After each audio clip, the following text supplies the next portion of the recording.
The storm just completely flattened this forest. Can't even see the end of that. Oh, I come back from Alaska and this is what we find. Oh, I've got a lot of work to do.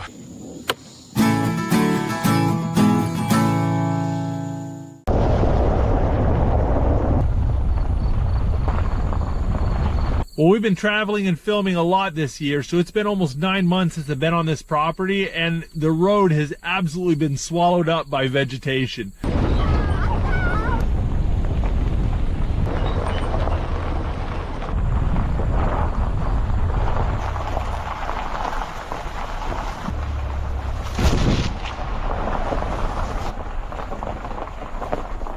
Man, it looks like a tornado touchdown here.